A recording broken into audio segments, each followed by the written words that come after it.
हरे Krishna everyone. तो आज हम शुरू करने वाले हैं श्रीमद् भगवद गीता का अध्याय number 1। Yes, so here goes the first verse of Shrimad Bhagavad Gita chapter 1। तो ये जो चैप्टर है इसका नाम है विषाद योग। ओके, या फिर ये कहेंगे कि जो सारी भगवद गीता है उसका जो स्टेज सेट होना है, स्टेज सेट होगा तो उसके बाद फिर ये भगवद गीता का ये दिव्य प्राकट्य होगा भगवान श्री कृष्ण के द्वारा अर्जुन को। So here goes chapter 1 verse number 1। Dhritarashtra उवाच धर्मक्षेत्रे कुरुक्षेत्रे समवेतायुत्सवः मामकः पांडवाश्चैव किम अकुर्वत संजय।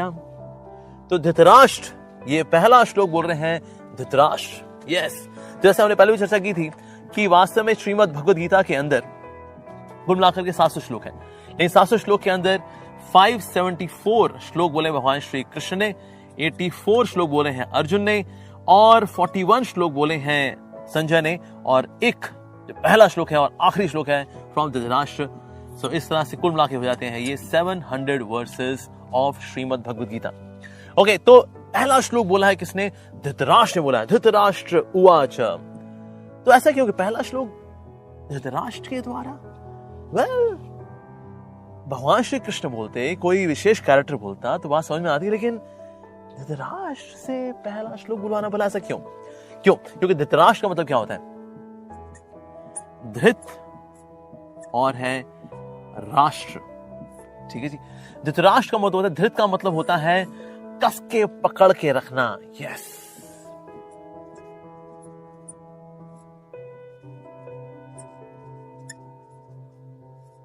कस के पकड़े रखना। किसको? राष्ट्र को पकड़ के रखा है। तो मेरा साम्राज्य, मैं, मेरी संपत्ति, मैं मालिक हूं, I am the controller, I am the proprietor, I am the enjoyer. तो इस फीलिंग को रिप्रेजेंट करता है धृतराष्ट्र। तो इसलिए धृतराष्ट्र के द्वारा पहला श्लोक बोला गया। हालांकि धृतराष्ट्र थे, बुजुर्ग थे, लेकिन उनके अंदर कमी भी थी। इतना कुछ होने के बावजूद भी he was so much attached to his sons, he was attached to the comforts. Oh, तो इसीलिए क्योंकि धृतराष्ट्र है, he symbolizes a person who is common in this world। एक कॉमन मैन को रिप्रेजेंट करते हैं, उसका प्रतिनिधित्व करते हैं धृतराष्ट्र। इसलिए पहला श्लोक जो बोल रहे हैं वो धृतराष्ट्र बोल रहे हैं। और क्या पूछ रहे हैं? पूछ रहे हैं कि ना ये धर्म क्षेत्र है, कुरुक्षेत्र है। उनको घबराहट किस बात की है कि ना ये जो कुरुक्षेत्र है ये धर्म क्षेत्र है। क्यों धर्म क्षेत्र है? क्योंकि यहाँ पर एक कुरु नाम के राजा हुए थे। ओके, ये जो क्षेत्र है कुरुक्षेत्र नाम से कैसे हुआ? एक राजा हुए थे कुरु नाम के, जिन्होंने की अपनी पर्सनल बॉडी का सैक्रिफाइस करके भगवान को खुश किया था, और भगवान को खुश करके उन्होंने बीज प्राप्त किया था धर्म का, कि जो भी धार्मिक कार्य जगह पे होंगे सफल होंगे। और क्योंकि धर्म है पांडवों की साइड में, तो इसीलिए घबराहट है धृतराष्ट्र के अंदर कि मेरे बच्चे क्योंकि अधर्म की साइड में है और जो पांडव हैं वो धर्म की साइड में है, तो इसलिए जीत जो है वो धर्म वालों की होगी, मेरे बच्चों का क्या होगा? तो इसलिए वो यहां घबरा रहे हैं। तो कुरुक्षेत्र को धर्म क्षेत्र इसलिए बोला गया, रीजन बीइंग वहां पर जो भी कार्य होगा सफल होगा। इवन वहां पर देवी देवता भी आया करते थे और यज्ञ करते थे, कि उनको पता है कि यहां पर यज्ञ करेंगे ना सफलता मिलेगी मिलेगी। तो इसीलिए धर्म क्षेत्र है कुरुक्षेत्र। सिर्फ कुरुक्षेत्र ही नहीं, साथ में उसके साथ एडजेक्टिव है, उसकी विशेषता क्या है, उसका स्पेशलाइजेशन क्या है, उसको भी हाईलाइट किया गया यहाँ पर। हाँ, और यहाँ पर साथ ही Dhritarashtra, he is also showing one very bad quality, और वो very bad quality है कि मामकः मतलब मेरे बच्चों का, पांडवाश्चैव यानी पांडु के पुत्रों का। भाई आइडली सबके सब ये कुरुवंश के हैं, तो ये पूछना चाहिए भाई ओके युद्ध भूमि पे क्या हो, ये पूछना चाहिए था। सीइंग कि धृतराष्ट्र है एक इम्पार्शियल लीडर है, तो बात समझ में आती। लेकिन यहां पर मामकः यही बोल दिया, साथ में पांडवाश्चैव, वो अलग है मैं अलग हूं। गलत है। अगर एक राजा कोई व्यक्ति बनता है तो राजा को चाहिए कि राजा शुड बी इम्पार्शियल, पार्शियलिटी ना करे। तो यहां पर एक बैड लीडर का एग्जांपल भी प्रदर्शित हो रहा है धृतराष्ट्र के द्वारा। तो पहला श्लोक बोला गया है धृतराष्ट्र के द्वारा। लेकिन एक और खास बात है, वो यहां सवाल पूछ रहे हैं, क्या हुआ मेरे पुत्रों का और पांडु के पुत्रों का क्या हुआ? मैं सुनना चाहता हूं, मैं सुनना चाहता हूं। क्योंकि उनकी सुनने में रुचि है, इसीलिए उनकी इस सुनने की रुचि को देखते हुए, इस बात को समझाते हुए कि हम सबकी सुनने में रुचि होनी चाहिए। और पहला जो श्लोक है वो श्रवण के प्रति यानी सुनने के प्रति, जानने के प्रति दिखा रहे इस क्वालिटी को थ्रू धृतराष्ट्र। तो इसीलिए जो पहला श्लोक है वो आ रहा है धृतराष्ट्र जी के द्वारा। ओके, चलते हैं अब अगले श्लोक की ओर। ऑलराइट, तो अगले श्लोक आ रहा है संजय के द्वारा। संजय उवाच, संजय ने कहा, हे राजन, पांडु पुत्रों द्वारा सेना की व्यू रचना को देखकर राजा दुर्योधन अपने गुरु के पास गए और उनसे ये शब्द कहे। ओके, तो अब दुर्योधन जाकर के देखते हैं अपने गुरुजनों से क्या बात करते हैं। तो क्या बोले ये, हे आचार्य, पांडु पुत्रों की इस विशाल सेना को देखें जिसे आपके बुद्धिमान शिष्य द्रुपद के पुत्र ने इतने कौशल से व्यवस्थित किया है। तो बेसिकली यहां पर टॉन्ट मार रहे हैं द्रोणाचार्य को। आपने सिखाया किस तरह से मिलिट्री साइंस इतने अच्छे से, इतने सच अ डिटेल फैशन। किसको? द्रुपद के पुत्र को। यस, द्रुपद के पुत्र को। द्रुपद ने विशेष रूप से पुत्र प्राप्त किया था आपको मारने के लिए और आपने उसी को सिखा दिया। इसकी बेसिकली हिस्ट्री क्या है, जो द्रुपद थे और द्रोणाचार्य दोनों साथ ही गुरुकुल में रहा करते थे और दोनों की बहुत अच्छी दोस्ती थी। और इसलिए द्रुपद ने कहा, मेरे दोस्त द्रोण, कभी आपको जरूरत पड़े हमारी याद अवश्य करेगा, क्योंकि आपकी हमारी दोस्ती है। ये तेरी मेरी यारी, ये दोस्ती हमारी। लेकिन दोनों जब गुरुकुल के बाहर गए तो उसके बाद द्रुपद जो थे वो राजा हो गए और उन्हें राजपाट संभालना शुरू कर दिया। द्रोणाचार्य बीइंग अ ब्राह्मण, he was living a very simple life. और क्योंकि उनके पास ज्यादा कुछ था नहीं, बड़े कम मीन्स से, इवन फाइनेंशियली घर बार को संभालने के लिए ज्यादा कुछ था नहीं उनके पास। तो एक समय ऐसा हुआ, किसी ने उनके बेटे अश्वत्थामा को चूने का पानी पिला दिया, ये कहते हुए, अरे दूध है, दूध पीने की बड़ी इच्छा है ना, ये ले पी ले। और पिला दिया, लेकिन असल में वो क्या था, वो तो चूने का पानी था। ये देख करके द्रोणाचार्य बहुत दुखी थे। क्या करूं, मैं एक गरीब ब्राह्मण हूं, लेकिन मैं क्या करूं अपने बच्चे के लिए। तब याद आया, मेरे दोस्त, यस, ये तेरी मेरी यारी, दोस्ती हमारी गुरुकुल की यारी। यस, मैं जाऊंगा द्रुपद से, जाके मिलूंगा अपने पुराने दोस्त से और वो मेरी मदद अवश्य करेगा। गए द्रुपद के पास, ये सोचकर कि मेरा दोस्त यस मेरा वेलकम करेगा। लेकिन द्रुपद ने कहा, दोस्ती तो बराबर वालों में होती है, और तिरस्कार कर दिया द्रोणाचार्य का। अब द्रोणाचार्य के अंदर आ गया, ये व्यक्ति मतलब इतना घमंडी हो गया है, इतना पैसे में, ऐश्वर्य में, वैभव में इतना खो गया है, पावर, पोस्ट, पोजीशन इसके सर पे चढ़ गई है। इसको सबक तो मुझे सिखाना पड़ेगा। तो उसका द्रोणाचार्य जी ने कौरवों को, पांडवों को, दोनों को ट्रेन किया और दोनों को ट्रेन करने के बाद गुरु दक्षिणा के तौर पर मांगा कि द्रुपद को बंदी बना करके लेकर के आओ। तो कौरव जो गए थे वो तो पिट पड़ा करके वापस आए, because Drupad was also very very powerful. उसके बाद फिर पांडव गए और पांडव बंदी बना करके लेकर के आए, और उनको बंदी बनाने के बाद द्रोणाचार्य ने कहा, जाओ, तुम्हें माफ किया। और क्षत्रिय के लिए दिस इज वेरी हर्टिंग। क्या मुझे बांध करके, मुझे बांधने के बाद, मुझे बंदी बनाने के बाद मुझे छोड़ दिया। अब उनके अंदर प्रतिशोध की भावना है जी। तो इसलिए उन्होंने यज्ञ किया, द्रौपदी को प्राप्त किया और दृष्टद्युम्न नाम के एक पुत्र को प्राप्त किया, जो आगे जाकर द्रोणाचार्य को मारेगा। Dronacharya was very powerful. कौन हराएगा द्रोणाचार्य को? Very powerful. तो इससे यज्ञ करके स्पेशली उन्होंने एक पुत्र प्राप्त किया। और ये पुत्र गया भी किनके पास? सारी युद्ध शैली को सीखने के लिए द्रोणाचार्य के पास ही गया, जिनको आगे जाके मारने वाला है। लेकिन द्रोणाचार्य बीइंग अ ब्राह्मण, अ जेन्युइन ब्राह्मण, अ ट्रू ब्राह्मण, तो उन्होंने सिखा भी दिया। वो जानते हैं कि दृष्टद्युम्न है, ये द्रुपद ने यज्ञ करके प्राप्त किया है मेरे को मारने के लिए, लेकिन उन्होंने फिर भी सिखाया, because he was very magnanimous, बहुत ही बड़े दिल के। जो ब्राह्मण जो होता है उसका बड़ा दिल होता है, छोटे हृदय वाला नहीं होता कि छोटी बातों में जो है चिंदी का गिरी करेगा। ना, दैट्स नॉट अ ब्राह्मण। तो बड़े हृदय वाले हैं द्रोणाचार्य। उन्होंने कहा, मैं जानता हूं कि मुझे आगे जाके मारेगा, लेकिन सिखाएंगे। ओके, तो यहां पर दुर्योधन जो है टॉन्ट मार रहा है कि देखिए जी, ये देखिए, ये द्रुपद के पुत्र ने कितने कौशल से सामने पूरा पांडवों की ये जो सेना है इसको अरेंज किया है। इसको बताया सिखाया किसने? आपने सिखाया। टॉन्ट मारे भाई साहब इस श्लोक के अंदर। आगे बढ़ते हैं हम लोग। ओके, अगले श्लोक में आते हैं।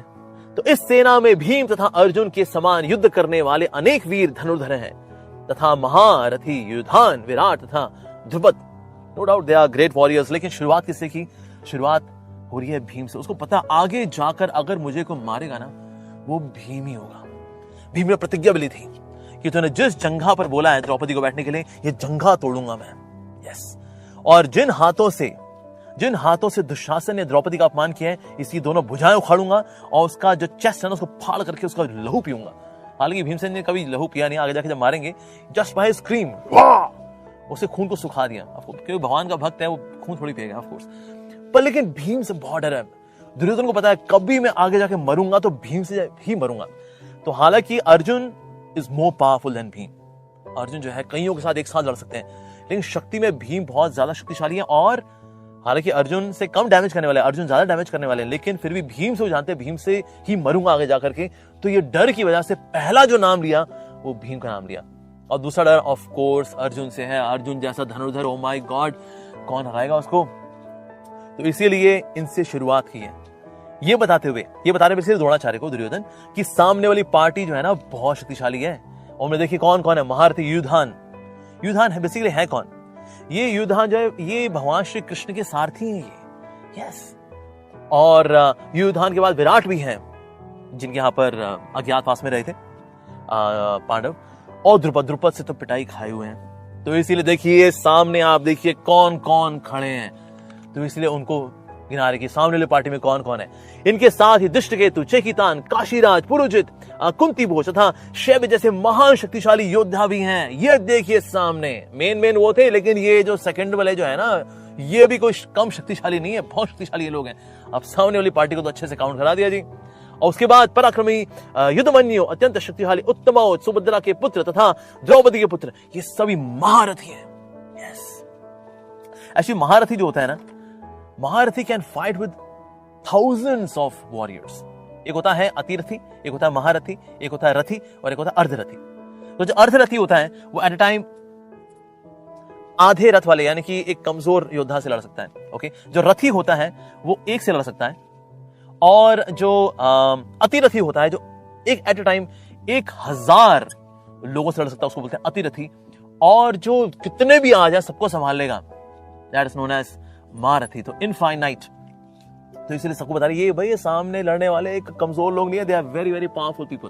तो इसलिए इनकी नाम गिना करके प्रोत्साहन दे रहे हैं कि आपके मन में जो स्नेह है ना वो मत रखिएगा, ये सामने वाले बहुत शक्तिशाली हैं।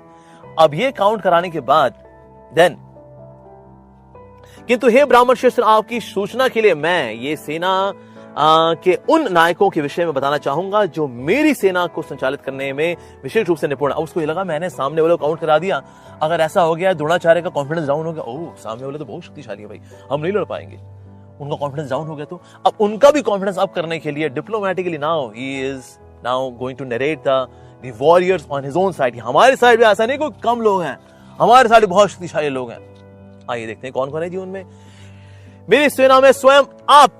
भाई चापलूसी होनी तो तुम कुछ सीखे ना, अगर तो दुर्योधन से सीखे। हाँ कि आप। यस। हालांकि Bhishma Pitamah is much more powerful than Dronacharya. Bhishma Pitamah was actually known as Timingala. Timingala नाम की फिश होती है, एक बहुत बड़ी फिश होती है। इतनी एक फिश होती है उसका नाम होता है तिमी। तिमी नाम की जो फिश होती है ये इतनी बड़ी होती है, 800 मील बाय 800 मील इतनी बड़ी फिश होती है। ऐसी तिमी नाम की फिश को जब अपने गले में रखे दैट्स तिमिंगला, मतलब किसी को भी खा जाए। Bhishma Pitamah is like that, जो परशुराम जी के साथ युद्ध करके परशुराम जी को हराए होंगे। अरे my God, that person is really extraordinary. लेकिन चमचागिरी करनी है, इनसे सीखे हैं भाई साहब से, दुर्योधन जी से। तो दुर्योधन बोल रहे हैं आप, और वो क्या कैलकुलेशन लेके चल रहे हैं, वैसे ब्राह्मण है तो ब्राह्मण का नाम पहले आना चाहिए, भीष्म पितामह है वो तो क्षत्रिय है, उनका नाम बाद में आना चाहिए, और फिर पहले मैं इनसे बात कर रहा हूं तो मुझे पहले इनकी चापलूसी करनी चाहिए। So is thinking all of this. तो इसलिए पहला आप यानी द्रोणाचार्य, उसके बाद फिर भीष्म, कि भीष्म पितामह जो है वो भी बगल में खड़े हुए ना, तो भाई वो बुरा ना मान जाए। भीष्म, लेकिन साथ में कर्ण भी है। कर्ण का और भीष्म पितामह की आपस में नहीं बनती, तो कर्ण का नाम भी लेना चाहिए, नहीं तो वो कहेगा अच्छा भीष्म पितामह नाम ले लिया, वहां नाम नहीं लिया तुमने। कर्ण कर्ण कर्ण कर्ण, अरे कर्ण भी तो है। Yes yes yes. कर्ण के बाद फिर कृपाचार्य। कृपाचार्य भी द्रोणाचार्य के संबंधी है। तो इसीलिए देखो जी मैंने आपका भी नाम लिया है, आपके संबंधी का नाम भी लिया है, और फिर आपके पुत्र का नाम भी आएगा जी अश्वत्थामा। देखिए मैंने पूरा आपकी फैमिली काउंट कर ली मैंने। Yes yes. उसके बाद फिर विकर्ण का नाम लिया। विकर्ण वाज द ओनली पर्सन जिसने की विरोध किया था जब द्रौपदी का चीरहरण होना था कि भैया ये गलत है, ऐसा नहीं होना चाहिए। तो विकर्ण ने बोला था। तो उस वक्त दुर्योधन बोला छोटे बच्चे तब अपना मुंह नहीं खोलते जब बड़े लोग बात कर रहे होते हैं, चुप आ जा। तो विकर्ण के मन में यानी थोड़ा सा सॉफ्ट कॉर्नर था पांडवों को लेकर के, तो इसलिए आप कहीं ये उनमें जाके ना मिल जाए, तो इसीलिए विकर्ण का नाम ले लिया। हालांकि विकर्ण is not a great warrior, लेकिन वो उनकी पार्टी में जाके ना मिल जाए पांडवों की। तो इसीलिए उसको भी पढ़ा रहे हैं अभी कि भाई तेरा नाम लिया मैंने। हाँ, क्योंकि एक ये रूल सेट हुआ था कि युद्ध के पहले जिसको भी अगल बगल में होना है हो जाए। जो इस पार्टी का व्यक्ति है जो यहाँ खुश नहीं है, भाई मैं तो काश उस पार्टी में होता, जा भाई तू वहां चले जा। और वहां का अगर कोई दुखी है तो मैं वहां बहुत दुखी हूं, मैं यहाँ आना चाहता हूँ, तो भैया आ जा। तो जहां कोई युद्ध लड़े तो दिल से करे जी। तो विकर्ण ऐसा ना हो वहां चला जाए, तो इससे विकर्ण का नाम भी लिया। उसके बाद फिर बाकियों का नाम लिया, सोमदत्त का पुत्र भूरिश्रवा आदि जो युद्ध में सदैव विजयी हैं, तो इनके नाम काउंट कराने शुरू किए दुर्योधन ने। ऐसे अन्य वीर भी हैं जो मेरे लिए अपना जीवन त्याग करने के लिए उद्यत है। एक्चुअली दुर्योधन के लिए ये लोग अपना जीवन दे ही देंगे। ये लोग हालत तैयार थे, दुर्योधन हम तेरे साथ हैं, अरे हम तो अपने प्राण निछावर कर देंगे। ये एक्चुअली अपने प्राण निछावर ही करने के लिए आए, ये मरने के लिए आए हैं। क्यों? क्योंकि सामने कौन है? कृष्णा। भले इस तरफ तिमिंगला जैसे महान योद्धा है, जैसे कि भीष्म पितामह भी हैं, द्रोणाचार्य भी हैं, तिमिंगला किसी को भी खा जाए, सो पावरफुल, कोई नहीं टिकने वाला है इनके आगे। अगर ये अकेले होते हैं और सामने कितनी बड़ी सेना हो, अकेले भीष्म पितामह द्रोणाचार्य पूरी सेना को हरा सकते हैं, सो पावरफुल। लेकिन सामने वाली पार्टी में एक बहुत ही विशेष होती है, वो is known as the game changer, and that's Krishna.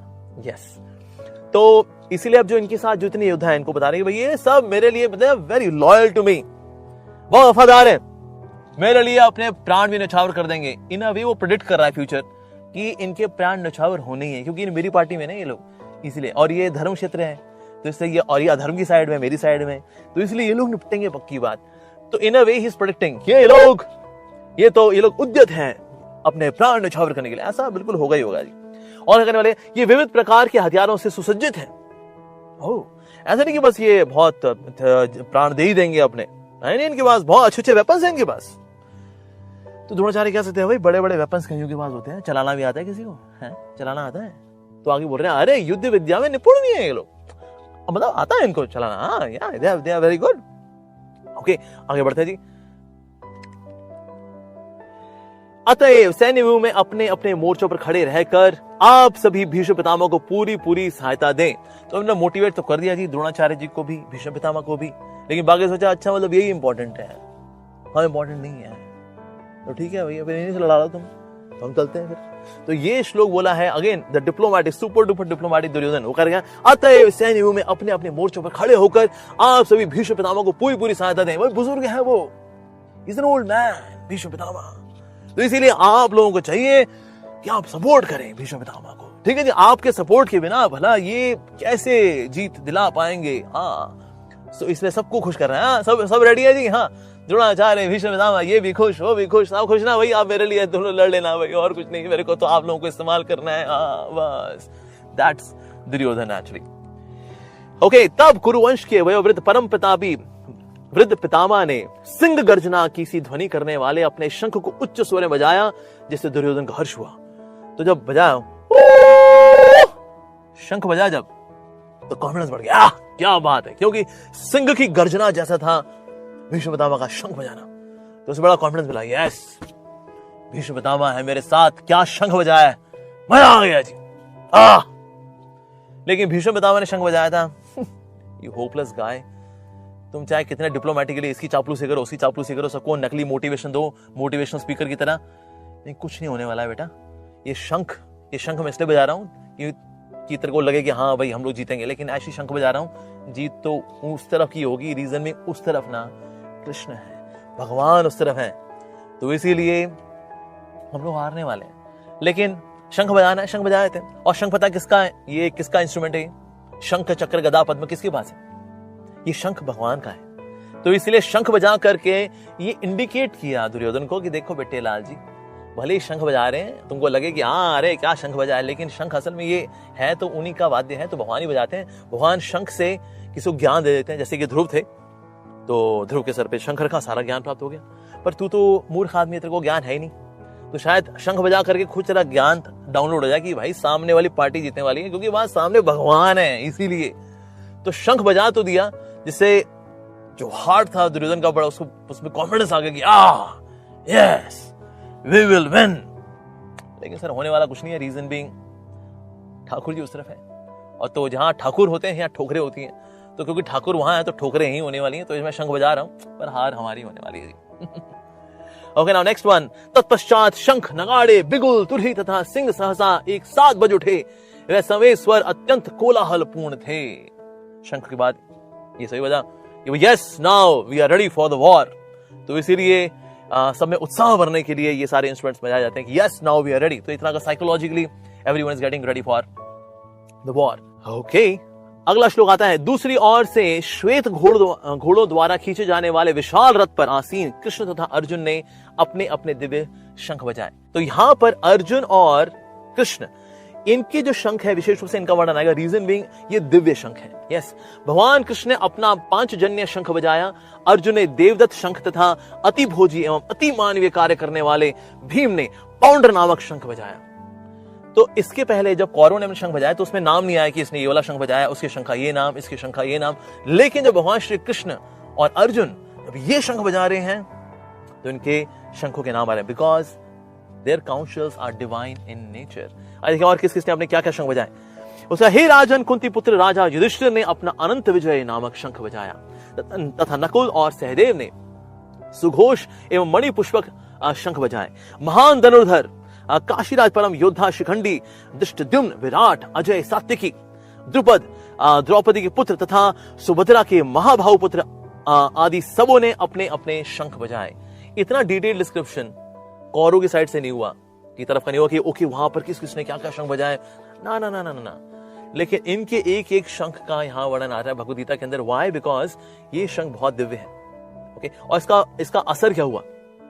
इन विभिन्न शंखों की ध्वनि कोलाहल पूर्ण बन गई जो आकाश तथा पृथ्वी को शब्दायमान करती हुई धृतराष्ट्र के पुत्रों के हृदय को विदीर्ण करने लगी। अब वहां के शंख भी बजे थे, ओके, उस तरफ के जब शंख बजे तो यहां कुछ नहीं हुआ, ठीक है जी। लेकिन अब यहां का शंख बजे तो सामने वाली पार्टी जो थी यानी कौरवों की party, Duryodhan and party, yes, अगर जुगनू निकला होता है रात को तो जुगनू को बड़ा कॉन्फिडेंस आता है, अरे देखो भाई हमारी भी का रोशनी, हाँ हमारी भी का रोशनी। लेकिन जब सूरज निकल के आता है ना तो जुगनू डिसअपीयर हो जाता है। तो इसीलिए कौरवों की साइड से जो शंख बजना था दैट वाज लाइक जुगनू, थोड़ी थोड़ी बत्ती निकल आई थी, वेरी गुड। लेकिन जब पांडवों की साइड से शंख बजा तो कौरवों की साइड में उनके हाथ जो थे वो विदीर्ण हो गए। माय गॉड, अरे बाप रे बाबा, yes God is on that side, yes oh my God, God is on that side, यानी कि पांडवों की साइड में है भगवान, ठीक है जी। तो उस समय हनुमान से अंकित ध्वजा लगे रथ पर आसीन पांडु पुत्र अर्जुन अपना धनुष उठाकर तीर चलाने के लिए उद्यत हुए। हे राजन, धृतराष्ट्र के पुत्रों को व्यू में खड़ा देखकर अर्जुन ने श्री कृष्ण से यह वचन कहे। तो हनुमान जी से अंकित ध्वजा वाले, तो अर्जुन के पास जो रथ था it was given by Agnidev, और इसके ऊपर जो पताका थी उसमें हनुमान जी थे। अब हनुमान जी क्योंकि श्री राम के साथ भी थे और श्री राम को युद्ध में विजय प्राप्त हुई थी, और वहां पर भी भगवान है, भगवान के साथ भक्त भी हैं, तो इससे दोनों का जब ये कॉम्बिनेशन होता है तो विजय तो प्राप्त होती है जी।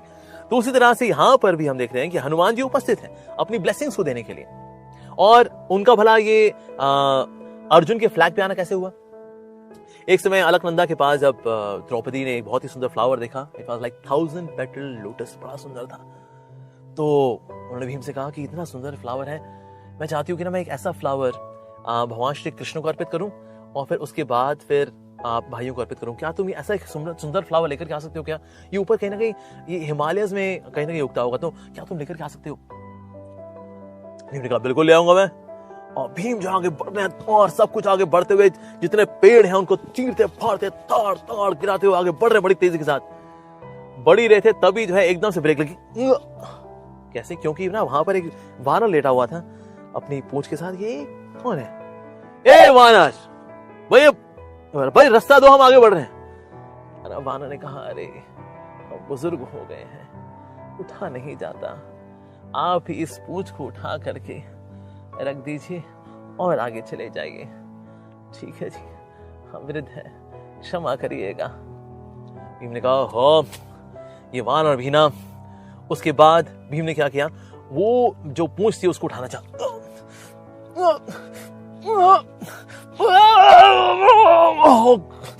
वो कौन है? मैं ऐसे सारे पेड़ वेड़ उखाड़ते यहां पर आ रहा हूं, मेरे आगे को टिक नहीं सकता, लेकिन यहां पर एक वानर की पूंछ है जो मेरे आगे पड़ी हुई है और मैं उसको हिला भी नहीं पा रहा हूं। मैं निश्चित रूप से कोई साधारण वानर नहीं है, क्योंकि मेरे पास 10,000 हाथियों का बल है और मैं एक पूंछ नहीं उठा पा रहा। मैं कौन है आप जिनकी मैं पूंछ नहीं उठा पा रहा हूं? कृपा करके आपका दिव्य रूप बताएं। निश्चित रूप से आप यहाँ साधारण वानर के रूप में, लेकिन आप निश्चित रूप से कोई स्पेशल व्यक्ति हैं, कोई विशेष व्यक्ति हैं जिनके पास इतनी शक्ति है, इतना सामर्थ्य है कि जो मेरे बढ़ते हुए वेग को रोक दे, वो भी अपनी पूंछ से।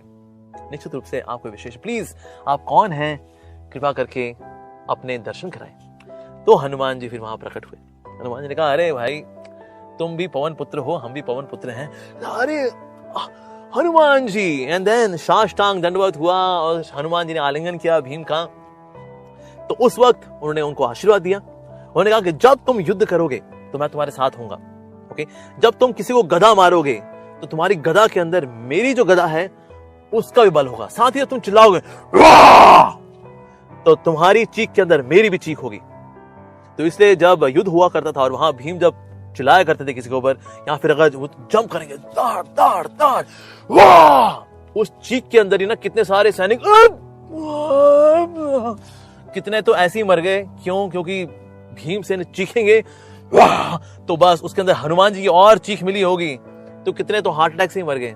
ना गदा लगी, ना धनुष का तीर लगा उनको, ना भाला लगा, कैसे मरे? हार्ट अटैक से। सो दैट फेज, तो इसलिए हनुमान जी ने कहा, जब तुम चित्कार करोगे तुम्हारे चित्कार के अंदर मेरी भी चित्कार होगी। क्या बात है। और साथ ही हनुमान जी ने कहा, मैं रहूंगा अर्जुन के रथ के ऊपर जो ध्वजा है उस पर उपस्थित रहूंगा। तो इस प्रकार से विशेष रूप से उनका जो रथ है ये ब्लेस्ड है हनुमान जी के द्वारा। सो हनुमान जी दोनों को सपोर्ट कर रहे हैं, भीमसेन जी को भी और साथ ही अर्जुन को भी। ऑलराइट, तो उसके बाद फिर उन्होंने कहा कि ओके, भगवान श्री कृष्ण से बोल रहे हैं वो, धृतराष्ट्र के पुत्रों को व्यू रचना में खड़ा देखकर अर्जुन ने श्री कृष्ण से यह वचन कहे। नाउ अर्जुन, हालांकि यहाँ पर कि दो भाव है यहाँ पर। एक भाव ये है कि हम देखना चाहते हैं कि ओके सामने वाली पार्टी में कौन कौन आया हुआ है। जब देखेंगे कि ओके सामने वाली पार्टी में कौन कौन आया हुआ है, उसके हिसाब से फिर हम देखेंगे ओके कितना हमें शक्ति के साथ लड़ना है। लेकिन साथ ही ये यही बताता है कि ना now indecision has entered the mind of Arjun. Otherwise भाई शंख बज चुके हैं, वहां का शंख भी हो चुका है, यहाँ का शंख भी हो गया, तुरही बज गई, नगाड़े हो गए, सब तो हो गया जी, अब युद्ध लड़ना है, दैट्स इट। लेकिन अब ये क्या है, ये अर्जुन बोल रहे हैं कि भगवान श्री कृष्ण से अभी कुछ बोलने वाले हैं। नाउ इनडिसिजन यानी कि निर्णय ना ले पाना, ये अभी अर्जुन के साथ होने वाला है। तो आइए देखते आगे क्या होता है। अर्जुन ने कहा, हे अच्युत। अच्युत शब्द यहां क्यों इस्तेमाल हुआ है? अच्युत शब्द का मतलब है भगवान श्री कृष्ण जिनका कहीं पता नहीं होता। एक तो बहुत सिंपल है, अच्युत का मतलब द वन हु इज इनफैलिबल। लेकिन साथ ही हमारे आचार्य विशेष रूप से श्रील प्रभुपाद जी बहुत ही सुंदर इसका मीनिंग देते हैं। Achyut means the one who never fails in showing affection to his devotees. जो अपने भक्तों के प्रति स्नेह को प्रदर्शित करने में कभी चूकते नहीं हैं, वो भगवान श्री कृष्ण। तो भगवान के कई नाम हैं। अगर कोई विशेष नाम लेकर के अगर भक्त संबोधित करता है भगवान को, तो उसके पीछे एक मंशा होती है। तो मंशा क्या है वो उसको एक्सप्लेन किया जाए, then we get to know कि ओके ये पर्टिकुलर नाम क्यों लिया गया वाला। तो भगवान कृष्ण के और भी कई नाम है, गोपीनाथ भी है, गोविंद भी है, श्याम सुंदर भी है, अच्युत भी है। ओके, और अच्युत में विशेष रूप से the one who never fails in showing affection to the devotees, जो कभी चूकते नहीं है भक्तों में अपने स्नेह को प्रदर्शित करने में, उन भगवान श्री कृष्ण को संबोधित कर रहे हैं यहाँ पर अर्जुन। अर्जुन ने कहा, हे अच्युत, कृपा करके, या कृपा करके, दैट्स वंडरफुल। यूजुअली जो योद्धा होता है वो कैसे कम्युनिकेट करता है अपने चैरियट ड्राइवर को? बोल के कर नहीं पाता, बिकॉज आसपास इतना शोर होता है। इतने शोर में कैसे कम्युनिकेट करेंगे कि ना अब रथ को ना राइट मोड़ लें, अब रथ को जो है लेफ्ट मोड़ लें, और रथ को रोक ले, मेरे को ना अब आगे लड़ना है। कैसे बोलेंगे? बिकॉज आसपास इतना शोर है, भाले चल रहे हैं, तीर चल रहे हैं, चित्कार है, आ ओ नहीं आ ऊ आ। अब इस इतने शोर शराबे के अंदर बोल कर ही कम्युनिकेशन कैसे होगा बाबा? तो इसलिए कम्युनिकेशन होता है तो यहाँ लात लगाई, अगर यहाँ लात लगी है इसका मतलब रथ को राइट मोड़ना है, अगर यहाँ लात लगी है इसका मतलब लेफ्ट मोड़ना है, अगर बीच में लात लगी है इसका मतलब रोकना है, मुझे लड़ना है सामने वाले से। इस तरह से कम्युनिकेशन होता है। ओके, और भगवान श्री कृष्ण का प्रेम देखिए। भगवान श्री कृष्ण ने 18 दिन तक, सुबह से लेकर शाम तक, सूर्योदय से लेकर सूर्यास्त तक, सनराइज से लेकर सनसेट तक, भगवान श्री कृष्ण अर्जुन से लात खा, कभी यहाँ कभी यहाँ कभी यहाँ कभी यहाँ कभी यहाँ कभी ऐसे कभी ऐसे कभी ऐसे। वाह, see the Lord, क्या मतलब क्या प्रभु है ये। So is Achyut, the one who never fails in showing affection to the devotees। तो इसलिए बता रहे कृपा करके, अर्जुन भी देखो इसलिए रिक्वेस्ट करें भगवान से, कृपा करके मेरा रथ दोनों सेनाओं के बीच में ले चलें, जिससे मैं यहाँ युद्ध की अभिलाषा रखने वालों को और शस्त्रों की इस महान परीक्षा में जिनसे मुझे संघर्ष करना है उन्हें देख सकूं। तो हालांकि अब यहां रिक्वेस्ट करे, बट एक्चुअली उस रिक्वेस्ट के अंदर एक इंडिसीजन, यानी कि जैसे हमने चर्चा की कि ना अब भी कंफ्यूज होने वाले हैं, और वास्तव में जो हो रहा है ये भगवान की इच्छा से हो रहा है। अर्जुन कंफ्यूज कैसे हो सकते हैं, तो भगवान के भक्त है, लेकिन भगवान के भक्त कभी कभी कंफ्यूजन दिखाते हैं, क्यों? भगवान की इच्छा से, जैसे यहाँ पर अर्जुन हो रखे हैं, ताकि भगवान फिर अर्जुन की कंफ्यूजन का इस्तेमाल करेंगे भगवत गीता को बोलने के लिए, ठीक है जी। तो इसलिए भगवान अर्जुन के माध्यम से हमको गीता सुनाने वाले, तो इसीलिए अब ये सब कुछ यहाँ पर होने वाला है। यस, ऐसे कभी कभी नई नई बहू जब घर में आती है ना, तो सास क्या करती है, सास बेटी को सुनाती है। मान लो बहू है, उसको चटकारेदार मसालेदार खाना पसंद है, तो क्या करेगी सास, अपनी बेटी को सुनाएगी, अरे क्या तुम्हारी अकल है, हाँ क्या तुमको पता नहीं हमारे घर में सादा खाना बनता है, क्या बेटी तुम्हारी अकल पता नहीं घास चरने गई हुई है। सुना किसको रही है? बहू को। हालांकि बोल रही है बेटी, अपनी बेटी को बोल रही है, लेकिन सुना रही है बहू को। उस तरह से भगवान श्री कृष्ण भले ही बोल रहे हैं अर्जुन को, लेकिन सुना रहे हैं हमको। तो इसीलिए भगवद गीता जो बोली जाएगी तो अर्जुन के माध्यम से हमको बोली जाएगी। ऐसा रिपोर्टर होता है ना, बोलता है ऐसा ये अभी कोविड-19 आया हुआ है, तो अभी एक सामान्य जनता में एक तरह का बड़ा कोलाहल है, बड़ा एक अशांति है, कृपया बताइए डॉक्टर साहब कि क्या क्या हमें एहतियात बरतनी चाहिए। तो डॉक्टर साहब बताएंगे।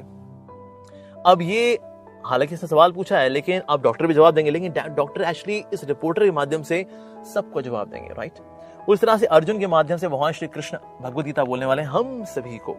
तो ऐसा नहीं कि हाँ देखिए भगवद गीता बोली गई थी, वो अर्जुन के लिए थी, हम लोग के लिए थोड़ी ना भाई, खाओ पियो ऐश करो मित्रों, ना अर्जुन के माध्यम से हम सबको बोली जाएगी। सो दैट मींस अभी यहाँ पर अर्जुन कंफ्यूज होने वाले हैं, शुरुआत हो चुकी है यहाँ पर, यस, लेकिन अर्जुन के माध्यम से भगवान श्री कृष्ण एक बहुत ही विशेष उपदेश देने वाले हैं। तो आइए देखते हैं उस विशेष उपदेश की ओर आगे बढ़ते हैं। मुझे उन लोगों को देखने दीजिए जो यहाँ पर धृतराष्ट्र के दुर्बुद्धि पुत्र दुर्योधन को प्रसन्न करने की इच्छा से लड़ने के लिए आए हुए हैं। Okay, very good. संजय ने कहा, हे भरतवंशी, अर्जुन द्वारा इस प्रकार संबोधित किए जाने पर भगवान कृष्ण ने दोनों दलों के बीच उस उत्तम रथ को लाकर खड़ा कर दिया। तो भक्ति इच्छा पूरी करें। Man proposes, God disposes. भक्त की जो इच्छा होती है भगवान उसको पूरा करते हैं। ठीक है जी, आपने बोला, गुड। भीष्म, द्रोण तथा विश्व भर के अन्य समस्त राजाओं के सामने भगवान ने कहा कि हे पार्थ, यहां पर एकत्र सारे कुरुओं को देखो। अब भगवान श्री कृष्ण अब रथ लेकर गए हैं, जानबूझकर किनके आगे खड़ा कर दिया? भीष्म पितामह और द्रोणाचार्य, इनके आगे जाके खड़ा कर दिया। चाहते तो दुर्योधन के आगे खड़ा कर देते, चाहते तो कर्ण के आगे खड़ा कर देते, लेकिन भगवान Shri Krishna he is so intelligent, वो जानते आगे जाके भगवद गीता बोलनी है जी, तो कैसे होगी जी भगवद गीता, कैसे बोली जाएगी? अर्जुन को कंफ्यूज किया जाएगा। तो विशेष रूप से जिनके आगे जाके खड़ा किया रथ को वो है भीष्म पितामह और द्रोणाचार्य। अब जो भीष्म पितामह हैं, भीष्म पितामह रिप्रेजेंट करते हैं attachment to material relationships.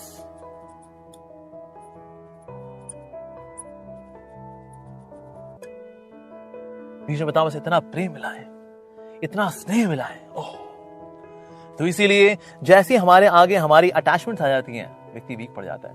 Yes. और दूसरे हैं द्रोणाचार्य। द्रोणाचार्य से क्योंकि उन्होंने सारी विद्या सीखी है, so Dronacharya represents attachment to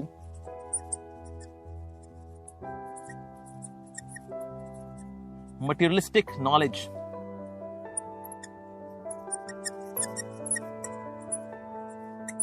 yes, ये दो चीजें हैं जो व्यक्ति को कमजोर बना देती है। एक है व्यक्ति का सांसारिक ज्ञान, हमने इतना ज्ञान इकट्ठा किया है, और फिर सांसारिक लॉजिक्स को लेकर के लोग आते हैं स्पिरिचुअल साइंस को समझने के लिए, और फिर कंफ्यूज होते रहते हैं, और फिर कंफ्यूज होकर बोलते हैं वाह हमने इतना कुछ यूनिवर्सिटी में पढ़ा, हमने पीएचडी किया है। Well, I think this Vedic knowledge is just mythology because we have got so much mundane knowledge in my engineering college, in my medical college, in my architecture college, and this and that. तो जितना व्यक्ति का भौतिक ज्ञान होता है, that is a barometer of one's material engrossment. संसार व्यक्ति कितना खोया हुआ है, ओके।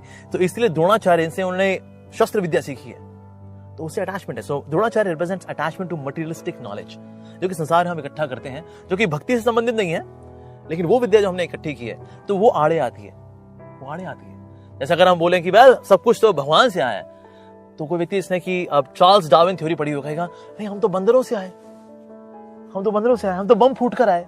ऐसे बम फटा था, बम फट के फिर ये दुनिया बन गई थी, ये पहाड़, ये नदियां, ये पूरी सृष्टि, ये प्रकृति जो बनी है तो बम फूट के बनी है सर, लेकिन शास्त्र बता रहे कि नहीं, भगवान से आया सब कुछ। भगवान, लेकिन हमारी साइंस की किताब में तो ऐसा नहीं लिखा। साइंस में तो नहीं लिखा कि ना भगवान जी से सब कुछ आया। हमको नहीं बताया गया बम फूट के बना था।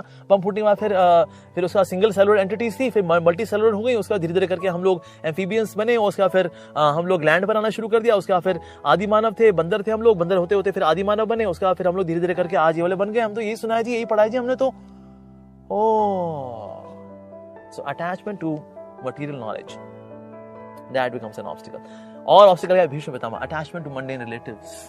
मान लीजिए अगर आप भक्ति की ओर अगर आते हैं, स्पिरिचुअल लाइफ में आते हैं, और रिश्तेदार बोले अरे क्या तुम पंडितगिरी कर रहे हो, हाँ क्या अपने माता पिता को दुख दे करके तुम भक्ति कर रहे हो, तुमको भक्ति का फल प्राप्त नहीं होगा तुमको। बच्चा सोचा अरे मेरे माता पिता दुखी हो रहे हैं, मेरे माता पिता हिरण्यकशिपु को रिप्रेजेंट कर रहे हैं, तो इसलिए मैं उनको दुखी नहीं करना चाहिए, तो मैं भक्ति छोड़ देता हूँ। या फिर मेरी वाइफ कह रही है छोड़ दो, अगर तुमने अब यहाँ तो मैं या तुम्हारे कृष्ण भगवान जी, चुन लो किसी को। या कोई लेडी है अगर भक्त है, उसका पति बोल दे तू बड़ी मीराबाई की औलाद बन रही है, अब चुन ले, या तो तेरा पति या तेरे कृष्ण भगवान। In case the person is attached to mundane relationships, तो ऐसे में क्या करता है व्यक्ति, अपनी भक्ति को डाइल्यूट कर देता है। यस, तो ये दो ऑब्स्टिकल्स बनते हैं व्यक्ति के जीवन में to come to spiritual life. तो इसलिए attachment to material relationships and attachment to materialistic knowledge, ये दोनों ऑब्स्टिकल। और भगवान श्री कृष्ण बहुत ही समझदार है, he is supremely intelligent, the Lord. उन्होंने इन दोनों के आगे लाके खड़ा कर दिया था। अब अर्जुन कंफ्यूज हो जाएंगे। यस, कर्ण के आगे खड़े करते ना कंफ्यूजन नहीं होती, बाकी किसी आगे खड़ा करते कंफ्यूजन नहीं होती, लेकिन इन दोनों के हृदय में ही सॉफ्ट कॉर्नर है अर्जुन को लेकर के। तो इसलिए भगवान ने भीष्म पितामह और द्रोणाचार्य इनके आगे लाकर खड़ा कर दिया। लो जी, अब अर्जुन की कंफ्यूजन होना लाजमी है। So Krishna knows where to trigger what, so that the person now come to a state of mind where Bhagavad Gita can be spoken. तो इसलिए ये दोनों यानी भीष्म पितामह और द्रोणाचार्य हमारे जीवन में भी होते हैं। तो इसलिए हमें इनका ध्यान रखना चाहिए कि कहीं हम इनके चक्कर में पड़कर कमजोर ना पड़ जाएं, और कमजोर पड़ करके कहीं हम स्पिरिचुअल लाइफ से अपना फोकस रखो बैठे। Okay, so attachment to mundane knowledge and attachment to mundane relatives. Okay जी, आगे बढ़ते हैं। अर्जुन ने वहां पर दोनों पक्षों की सेनाओं के मध्य में अपने चाचा, ताऊओं, पितामहों, गुरुओं, मामाओं, भाइयों, पुत्रों, पौत्रों, मित्रों, ससुरों और शुभचिंतकों को भी देखा। अब वीक तो पढ़ चुके हैं द्रोणाचार्य भीष्म पितामह के आगे खड़े होकर के, उसके बाद वीक पढ़ चुके हैं, उसके बाद फिर और सगे संबंधियों को भी देख लिया, तो तो एक कमजोरी और बढ़ गई अब तो। जब कुंती पुत्र अर्जुन ने मित्रों तथा संबंधियों के इस विविध श्रेणियों को देखा तो वह करुणा से अभिभूत हो गए और इस प्रकार बोले, अभिभूत हो गए, कमजोरी आ चुकी है, ओवरवेलमिंग हो चुके हैं आप, ओवरवेलमिंग हो चुकी है, आप क्या करें थी। अब देखिए अर्जुन क्या बोलते हैं। तो यहां पर गोविंद शब्द से संबोधित करें भगवान को। गोविंद का मतलब होता है जो कि इंद्रियों के मालिक है, तो जो इंद्रिय को तुष्ट करने वाले हैं। तो हे कृष्ण, आप मेरी इंद्रिय को भी तुष्ट कर दीजिए ना, मेरी इंद्रिय सूख रही है, मैं घबरा रहा हूं इस समय। तो गोविंद करके इसलिए भगवान को संबोधित कर रहे हैं। लेकिन एक्चुअली हमें भगवान से ये एक्सपेक्ट नहीं करना चाहिए भगवान हमारी इंद्रियों को तुष्ट करें। एक्चुअली हमें भगवान की इंद्रियों की सेवा करनी चाहिए। हालांकि भगवान आत्माराम है, भगवान तो सेल्फ सेटिस्फाइड है, लेकिन अगर हम भगवान की सेवा करते हैं, उनकी इंद्रियों को तुष्ट करते हैं, तो होता क्या है, इन रिटर्न हमारी इंद्रिय तुष्ट हो जाती है, because Krishna is very reciprocative. तो इसीलिए आइडियली हमें, गोविंद का मतलब है हमें सारी इंद्रियों के मालिक भगवान श्री कृष्ण की सेवा करनी चाहिए, गोविंद। लेकिन यहां पर अर्जुन एक्सपेक्ट कर रहे हैं मेरी इंद्रियां भी तो देखिए सूख रही हैं, आप मेरी मदद कर दो। तो जो लोग स्पिरिचुअलिटी में बच्चे होते हैं वो भगवान से एक्सपेक्ट करते हैं कि भगवान हमारे ऑर्डर सप्लायर बन जाए जी। लेकिन जो भक्ति में बड़े चढ़े होते हैं, जो स्पिरिचुअल लाइफ में बड़े चढ़े होते हैं, ऐसे लोग भगवान की इंद्रियों की सेवा करना चाहते हैं। जैसे छोटा बच्चा होता है ना, माता पिता से मांगता रहेगा, मम्मी मम्मी पापा पापा ये दे दो, वो दे दो, ये दे दो, वो दे दो। लेकिन जो बड़ा बच्चा होता है, मॉम डैड मेरे को सेवा हो प्लीज बताइएगा, मैं क्या इलेक्ट्रिसिटी का बिल जमा करा दूं, मैं क्या माँ मैं क्या आपके पाँव दबा दूं माँ। बड़ा बच्चा है, सेवा करता है। यस, उस तरह से दैट मींस यहाँ पर कृष्ण को संबोधित कर रहे हैं गोविंद नाम से। दूसरा जो नाम उन्होंने लिया है वो है हे मधुसूदन। हे मधुसूदन, जब गुरुजन पितृगण पुत्रगण इत्यादि, so he saying Madhusudan. Now why Madhusudan? Madhusudan मतलब मधु नाम के राक्षस को मारने वाले, मधुसूदन। सो मधु एक नाम का राक्षस हुआ था, मधु और कैटब नाम के दो राक्षस हुए थे जिन्होंने की हैकिंग की थी। First ever hacking was done by Madhu and Kaitabh. कहां पर ये नॉलेज हैकिंग की थी? ब्रह्मा जी की नॉलेज की हैकिंग कर दी इन्होंने। तो दैट इज भगवान ने फिर क्या किया था, मधु नाम के राक्षस को मारा था। तो जो नॉलेज को हरने वाला राक्षस है मधु, उसको मारने वाले आप। तो उस प्रकार से मेरी भी नॉलेज ना हर ली है कंफ्यूजन्स ने। तो इसलिए मेरे अंदर भी ना ये मधु नाम का राक्षस है, अब मधुसूदन है, तो मेरे कंफ्यूजन्स को मार दीजिए ना। ये मधु नाम का राक्षस कंफ्यूजन के रूप में मेरे सर में आ गया है, मेरे हार्ट में आ गया है, तो मैं सोच नहीं पा रहा हूँ क्या करना चाहिए क्या नहीं करना चाहिए। बट यू आर मधुसूदन, तो आप मेरी कंफ्यूजन्स को मार दीजिए ना कृष्णा प्लीज। तो इसीलिए यहाँ पर मधुसूदन शब्द से संबोधित कर रहे हैं भगवान श्री कृष्ण को। यदि हम ऐसे आतताइयों का वध करते हैं तो हम पर पाप चढ़ेगा, अतः ये उचित नहीं होगा कि हम धृतराष्ट्र के पुत्रों तथा उनके मित्रों का वध करें। हे लक्ष्मीपति कृष्ण, ओके लक्ष्मीपति कृष्ण, इससे हमें क्या लाभ होगा और अपने ही कुटुंबियों को मारकर हम किस प्रकार सुखी हो सकते हैं। यहां पर बता रहे आतताइयों का वध करना। ओके, आतताई भला क्या कौन कौन होते हैं? 6 प्रकार के आतताई होते हैं। एक है जो कि विष पिलाने वाला होता है, जो कि जैसे कि भीम को विष पिलाया था दुर्योधन ने। घर में आग लगाने वाला, जैसे लाक्षागृह में आग लगाई थी दुर्योधन ने अगेन। घातक हथियारों से प्रहार करने वाला, ऑफ कोर्स ये they were always ready। जब पांडवगण when they were there in the jungle और वहां पर रह रहे तो इनके ऊपर फिर आक्रमण भी करवाया इन्होंने, तो दैट इज घातक हथियारों से प्रहार भी कराया। संपत्ति हड़पने वाले, ऑफ कोर्स में इंद्रप्रस्थ इनका था, हड़प ली जुए के माध्यम से, जुआ तो दैट इज ये भी इनके साथ किया इन्होंने। और रहने के स्थान वाला हो, उसको रहने वाला स्थान उसको हड़प लेना, तो वो भी किया इनके साथ। और पत्नी का हरण करने वाला, कम से कम पत्नी का अपमान तो किया था, रावण ने किया था, पत्नी का हरण किया था, तो वो भी आतताई था। तो इससे आतताई को मारने में कोई पाप नहीं होता। तो इसलिए यहां पर इस बात को हाईलाइट कर रहे हैं कि वेल ये आतताई है, लेकिन हम इनको क्या मारे हैं। देखिए एक्चुअली होता क्या है, अर्थशास्त्र के अनुसार, जो अर्थशास्त्र होते हैं, अर्थशास्त्र के अनुसार जो आतताई उनको मार देना चाहिए। ठीक है जी, अर्थशास्त्र। तो अर्थशास्त्र को अगर लेकर के भगवान श्री कृष्ण बोलते हैं कि इनको मार दो, लेकिन अर्थशास्त्र से ऊपर आते हैं धर्मशास्त्र। धर्मशास्त्र के अनुसार इनको नहीं मानना चाहिए। तो अर्जुन जो है is giving the higher authority, Krishna आप तो अर्थशास्त्र के अनुसार आप मुझे मोटिवेट करें कि भाई इनको मार दो, लेकिन एक्चुअली मैं तो धर्मशास्त्र की बात कर रहा हूं। धर्मशास्त्र जो है अर्थशास्त्री ऊपर होते हैं, तो इसीलिए मैं धर्मशास्त्र कोट कर रहा हूं। तो इसलिए मैं जो बोल रहा हूं ना, that has got higher priority, that has got higher authority.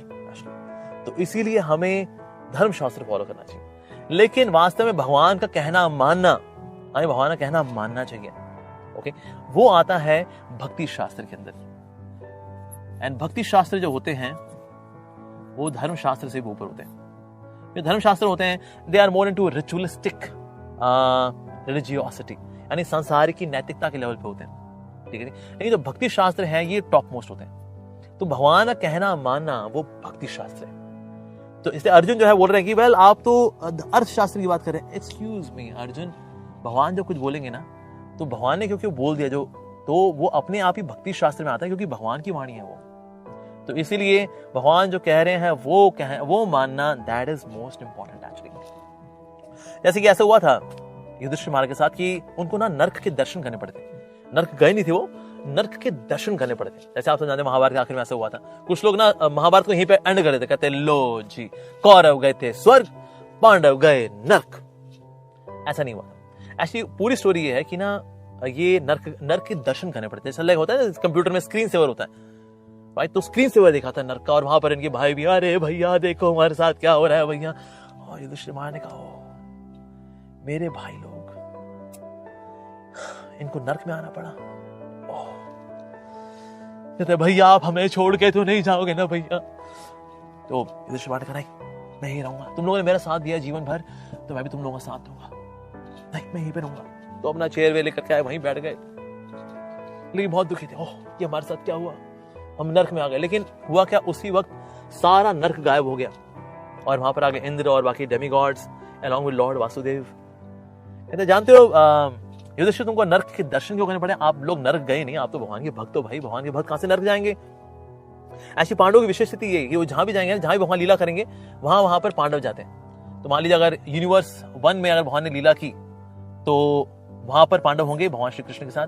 अब यूनिवर्स 2 में अगर भगवान श्री कृष्ण अब लीला करेंगे तो वहां पर होंगे, अगर यूनिवर्स 3 में लीला करेंगे तो वहां पर होंगे। तो दैट मींस जहां जहां पर जिस ब्रह्मांड में जाते हैं भगवान श्री कृष्ण लीला करने के लिए, वहां पर पांडव भी रहते हैं। तो that means they can't go to hell because they are eternal associates of the Lord.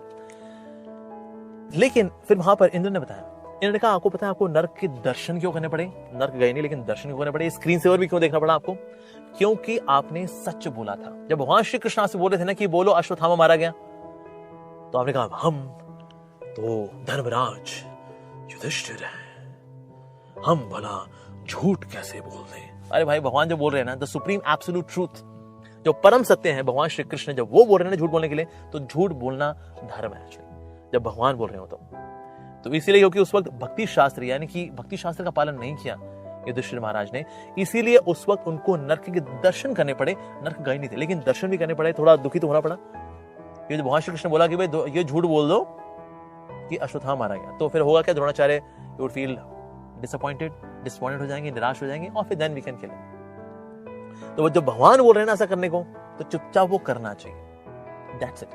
तो यहाँ पर हालांकि अर्थशास्त्र से लग रहा है कि आतताई को मारना, ये तो अर्थशास्त्र की बात है, और एंड आई एम कोटिंग धर्मशास्त्र, they have got higher authority, लेकिन सबसे ऊपर अथॉरिटी होती है भक्ति शास्त्र की। ये सबसे ऊपर होता है। ये भक्ति शास्त्र मतलब जो भगवान कहें वो मानना। यस, ठीक है जी। तो उसको कह रहे हैं हे लक्ष्मीपति कृष्ण। लक्ष्मीपति मतलब यू आर आफ्टर प्रॉस्पेरिटी, और आप चाहते हैं इन लोगों को मार दो विच इज अगेंस्ट प्रॉस्पेरिटी। तो आप भला अपने जैसा आपका नाम है, आप मुझे वो करने के लिए प्रोत्साहित करें ना प्रभु। तो इसलिए यहां पर अर्जुन लक्ष्मीपति के नाम से उनको संबोधित कर, हे माधव। माधव का मतलब है जो वास्तव में लक्ष्मी के नाथ है, लक्ष्मी के स्वामी है। और लक्ष्मी मतलब से पैसा नहीं होता, कई बार लोग लक्ष्मी मतलब ये मान लेते हैं पैसा। It means prosperity, okay, it means good Fortune, ये भी इसका मतलब होता है। तो इसीलिए यहां पर बता रहे हैं कि okay you are there to shower good fortune on everyone, पर यहां पर आप मुझे एक अनफॉर्चुनेट कार्य में क्यों लगा रहे हैं? Why are you engaging me in this warfare? Warfare जो होता है ये शुभ नहीं होता। हे Lakshmipati Krishna, so that's why he is calling Krishna by this name, Lakshmipati Krishna. Okay, तो 6 प्रकार के आत्मा पर हमने चर्चा की। तो हे Janardan, again he is calling Krishna by Janardan. Janardan मतलब जो कि जन के रक्षक हैं, जो जन के पालक हैं।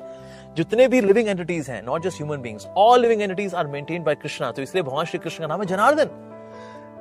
तो आप जनार्दन, आप तो बल्कि जन का पालन करने वाले हैं, और आप यहाँ पर जन को मारने की बात के लिए मुझे प्रोत्साहन करेंगे। देखिए आपका नाम देखिए, आपका जनार्दन है, राइट?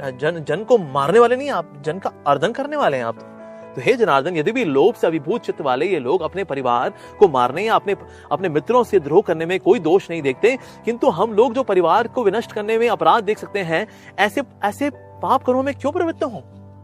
अरे सामने वाली पार्टी को तो अकल नहीं है, हमको तो अकल है, हमको तो पता है ना ये पाप है, तो हम क्यों पाप के कार्य करें भला? सो भगवान को एजुकेट कर रहे हैं अर्जुन। कुल का नाश होने पर सनातन कुल परंपरा नष्ट हो जाती है, और इस तरह शेष कुल भी अधर्म में प्रवृत्त हो जाता है। रीजन बीइंग, अगर सही मर जाएंगे तो फिर अपने पितरों को भला कैसे ऑफरिंग्स देंगे? जब पितरों को ऑफरिंग्स देंगे तो उनका पतन हो जाएगा। और क्या पता क्या होगा? हे कृष्ण, जब कुल में अधर्म प्रमुख हो जाता है ना, तो कुल की स्त्रियां दूषित हो जाती है, क्योंकि रक्षा करने वाला कोई है नहीं। स्त्रियां जो होती हैं, they are delicate section of society. अब हस्बैंड उनके है नहीं, तो युद्ध में मारे गए, तो अब जो स्त्रियां हैं उनकी रक्षा करने के लिए कोई नहीं है। So people would try to exploit them, इनका मालिक कोई नहीं है, सो लेट्स टेक एडवांटेज। तो इस तरह से कुल की स्त्रियां दूषित हो जाएंगी, और स्त्री अगर दूषित होगी तो होगा क्या उसे? स्त्रीत्व के पतन से हे वृष्णिवंशी अवांछित संतान उत्पन्न होती हैं, और अवांछित संतानें होंगी क्योंकि उनमें कल्चर होगा नहीं, because they are not born of यज्ञ।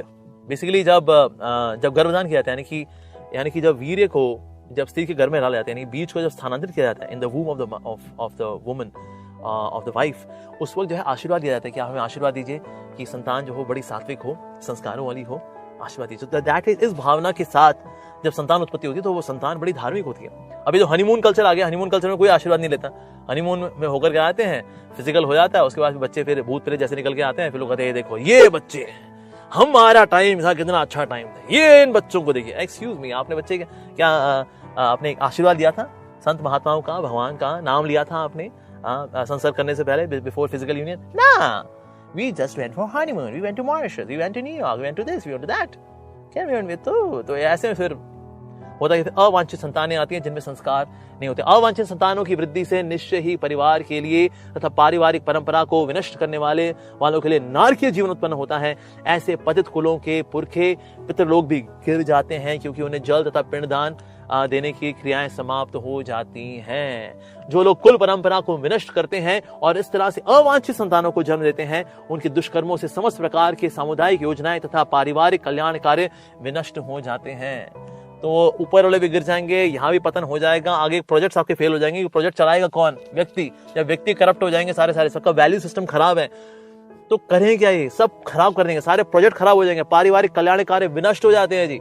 ओके, अगला श्लोक है, हे प्रजापालक कृष्ण, मैंने गुरु परंपरा से सुना है कि जो लोग कुल धर्म का विनाश करते हैं वे सदैव नरक में वास करते हैं। और इस तरह से सब के सब नरक जाएंगे, ऊपर वाले भी नरक जाएंगे, हम लोग भी नरक जाएंगे, आगे जनरेशन भी नरक जाएगी, सब कुछ नरक ही हो जाएगा। नेगेटिव थिंकिंग, क्योंकि मैंने चश्मा पहन लिया है नेगेटिविटी का। यस, ओह कितने आश्चर्य की बात है कि हम सब जघन्य पाप करने के लिए उद्यत हो रहे हैं। राज्य सुख भोगने की इच्छा से प्रेरित होकर हम अपने संबंधियों को मारने पर तुले हैं।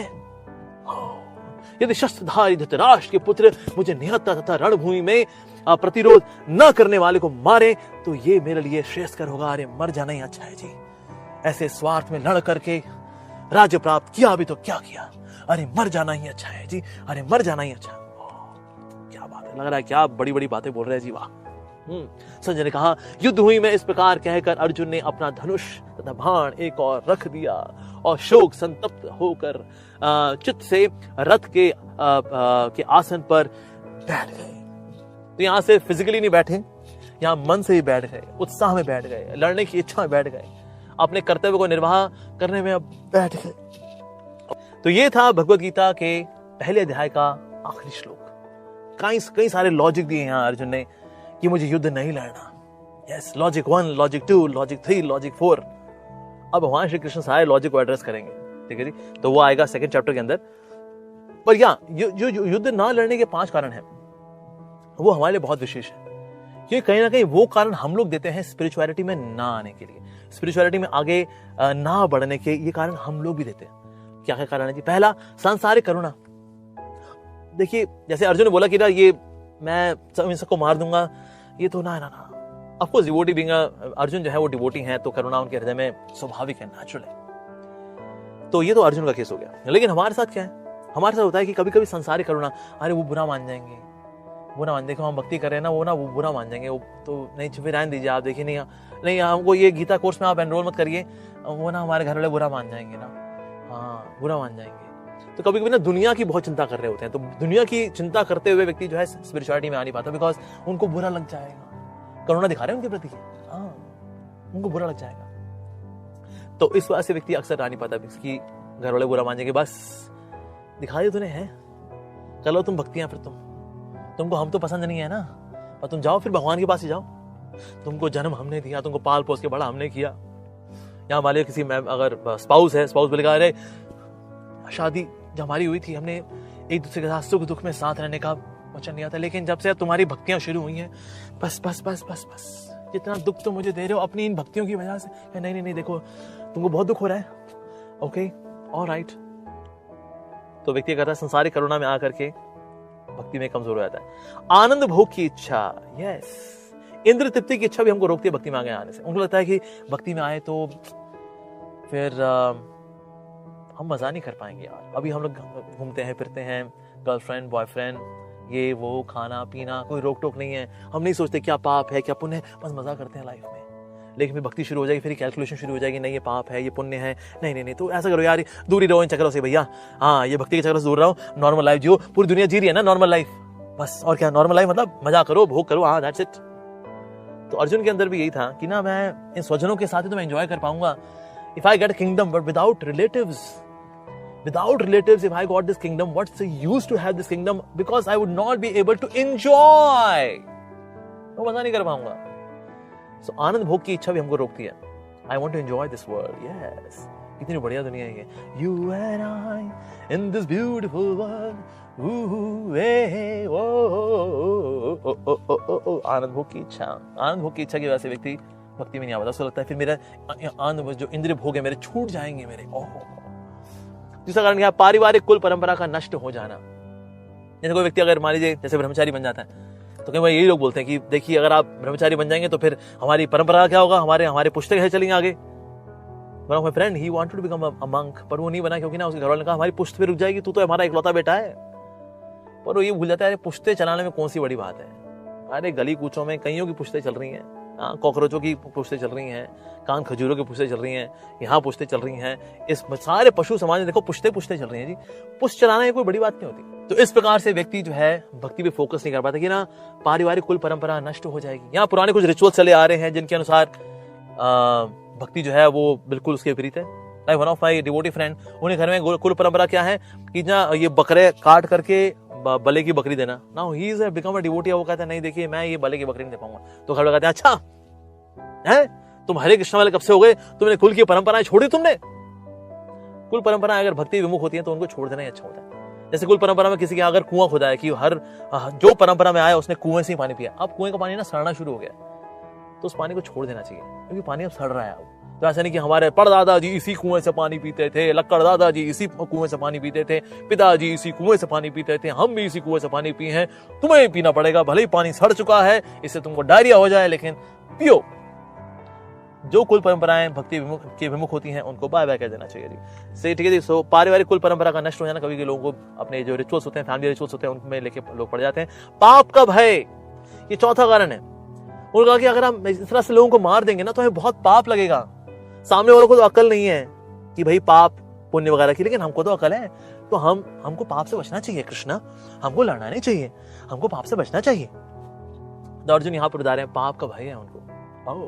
तो कभी हमारे मन में आता पाप का भय कि अगर मैंने किसी का दिल दुखा करके अगर भक्ति की तो पाप लगेगा। और घर वाले बोल देते हैं तू क्योंकि हमारे दिल को दुखा करके भक्ति कर रहा है, बेटा तेरे को जो पाप लगेगा, भक्ति तो कभी नहीं लगनी, तेरे को पाप लगेंगे, पाप।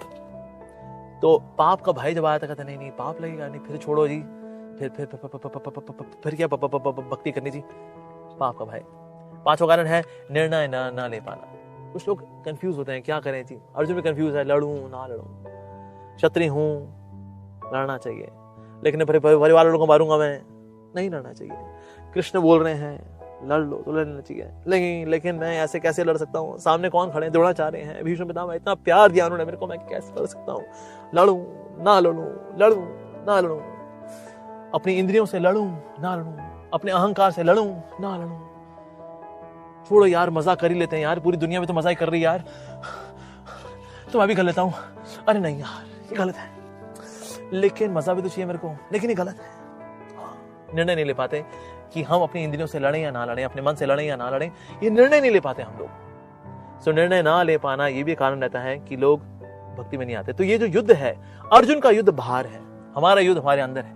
तो इसीलिए दैट इज निर्णय ना ले पाना, मैं लड़ूं कि ना लड़ूं, तो एक्चुअली में लड़ना है, बाहर नहीं लड़ना, अंदर लड़ना है, अपने आप से लड़ना है, अपने बुरे विचारों से लड़ना है, अपने बुरे सेल्फ, अपने बुरे स्वयं से, अपने बुरे अहंकार से लड़ना है।